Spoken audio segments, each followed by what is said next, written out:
आणि महाराष्ट्रामध्ये जेव्हा करोनाची साथ आली त्यावेळी अशी परिस्थिती होती की सर्व महाराष्ट्रातले लोक नवी मुंबईत येत होती, पण आमच्या इथले जे स्थानिक भूमिपुत्र असतील, आमच्याकडे रहिवासी असतील 40-40 वर्ष राहणारे, त्यांना बेड मिळत नव्हता, हॉस्पिटलमध्ये त्यांच्यावर उपचार होत नव्हते.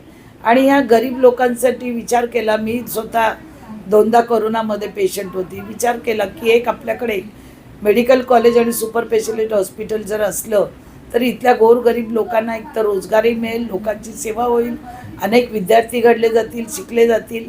त्या पद्धतीने मी शिडकोतून प्लॉट मिळवला, प्लॉटचे पैसे भरले, टेंडर झालं.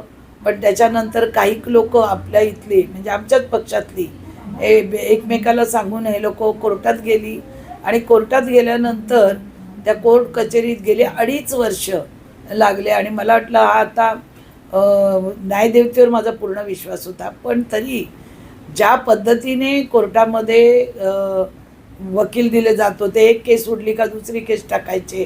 तर मला असं वाटत होतं की लोकांचे स्वप्न आहे, ज्या लोकांनी माझ्यावर प्रेम केलं आहे, मला विश्वासाने 3 वेळा निवडून दिलं आहे, त्यांनासुद्धा medical college super speciality hospital पाहिजे होतं.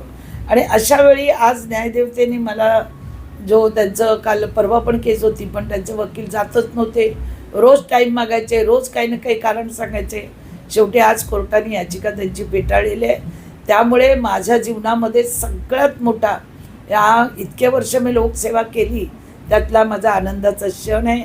आणि ज्यांनी ज्यांनी मला त्रास दिला, जे माझ्या म्हणजे जसं एखादा शरीराला कसं आपण मानसिक त्रास देतो आणि पिसाणू असतात ते चिपकतात आणि त्याचं रक्त शोषण करतात, असं गेले 2.5 वर्ष माझं ह्या लोकांनी रक्त शोषण केलेलं आहे.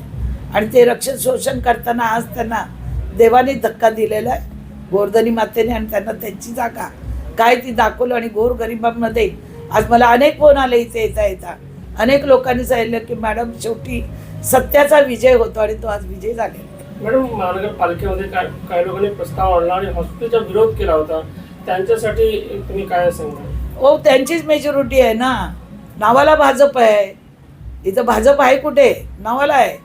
आणि त्यांनी मिळून प्रस्ताव आणला, तो पण एका अपक्ष नगरसेवकाच्या खांद्यावर बंदूक ठेवून. स्वतःची हिंमत नाही.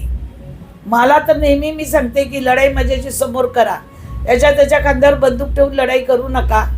आणि काय झालं, शेवटी तो प्रस्ताव गुंडाळून पडला ना भाषणामध्ये. शेवटी आले ना आमच्या वरून फोन, मग राहिला ना प्रस्ताव. पण हे प्रकार करायचेच कशाला?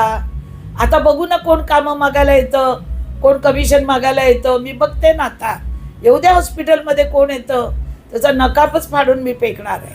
कोणी येऊ द्या आता.